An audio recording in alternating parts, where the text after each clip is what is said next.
There is a name out there, three simple words, that reportedly made Prince William so furious that people close to the royal family say it cut deeper than almost anything in this entire saga. And by the end of this video, you will completely understand why. We are talking about something that, according to sources, was not even Harry's idea. In fact, reportedly, even Harry himself thought it crossed a line. So who pushed it? And why does William allegedly consider this one of the most personal attacks yet?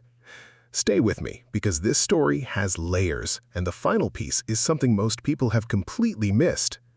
According to multiple reports and commentary from royal insiders, Meghan reportedly decided to rebrand herself publicly, dropping the title and identity tied to the British royal family and instead announcing a new name, Markle, or Meghan Sussex, a name she unveiled on a very public platform, The Drew Barrymore Show no less.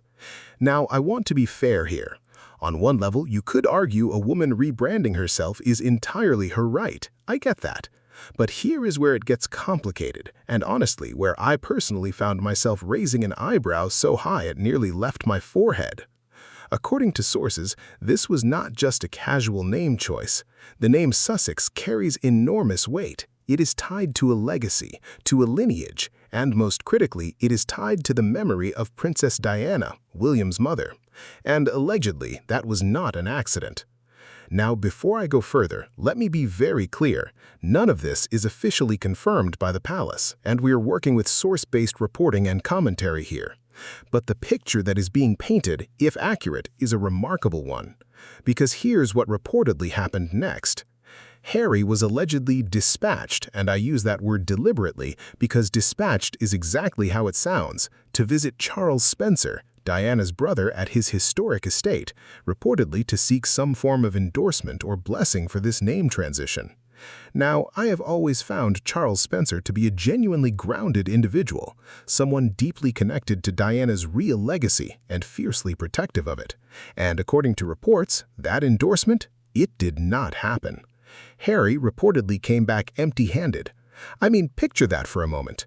You fly all the way to one of the most storied aristocratic houses in England. You knock on the door of Diana's own brother, and the answer is apparently no. That is not a small thing.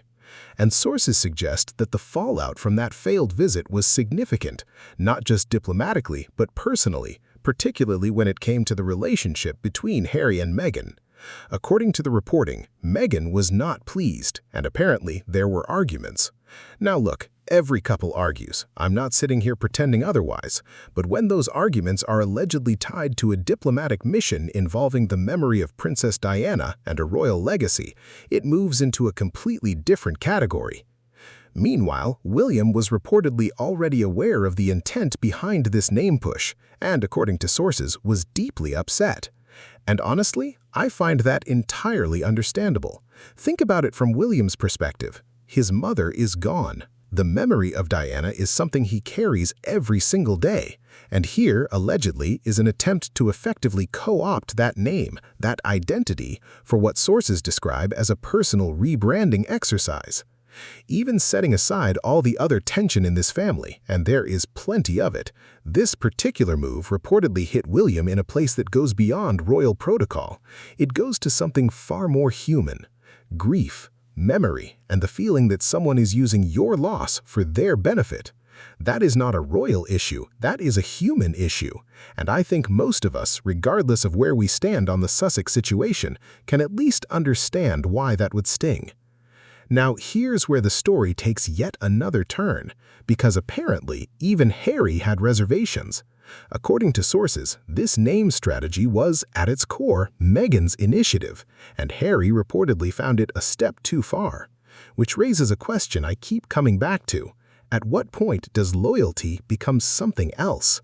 Queen Elizabeth herself, and I think about this often, reportedly observed that Harry was, in her words, just a little too much in love.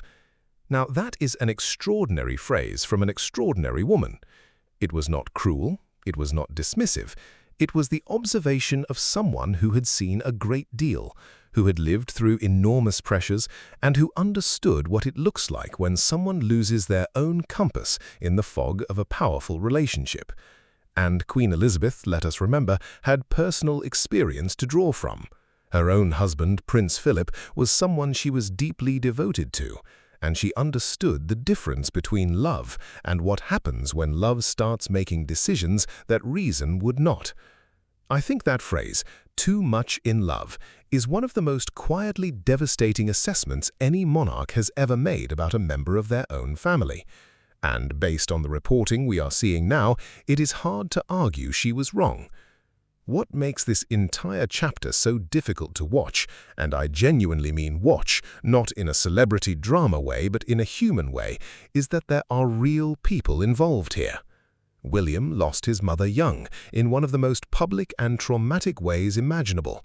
Harry lost her too, and somewhere along the way, according to everything being reported, the grief that once connected these two brothers has now become part of the battlefield. That is genuinely sad, and I think it is worth saying that, even in the middle of all the analysis. According to commentary from those close to the situation, William has reportedly reached a point where reconciliation, at least in any meaningful sense, feels essentially impossible for now. The wounds are described as simply too deep, and it is not just the name issue. Sources point to a long accumulation of events, including the couple's comments about the royal family in various interviews and projects, comments that reportedly caused deep distress to multiple members of the family, including the late Queen. And here is where I will offer my own take, and I want to be clear this is personal opinion, not established fact. I think the pattern that keeps repeating in this story is one of underestimating consequences. There seems to be, based on reporting, a recurring belief that the next move will reframe the narrative, that a new name or a new project or a new public statement will somehow reset the board. But relationships, real ones, family ones, do not work like product launches. You cannot rebrand your way out of hurt feelings. You cannot announce your way back into someone's trust. And the attempt to do so, if the reports are accurate, seems to keep producing the opposite effect. Now, I want to address something that sometimes gets lost in this conversation. Meghan Markle is clearly an intelligent, driven woman. I am not going to sit here and pretend otherwise. The ambition is evident, the media savvy is evident. But there is a difference between ambition and judgment. And some of the moves being described here, launching a product on a symbolically charged date, publicly rebranding using a name tied to one of the most beloved figures in modern British history, without, allegedly, the blessing of that figure's own family, these are not the moves of someone playing a long game. These look, from the outside, like short-term thinking with long-term consequences. And the long-term consequences, based on all available reporting, are becoming increasingly clear. The relationship between William and Harry is, by most accounts, at its lowest point in their lives. A source close to the situation, as reported, suggests that William has reached a place where the depth of the hurt simply cannot be undone in the near future. And I think that is the real story here.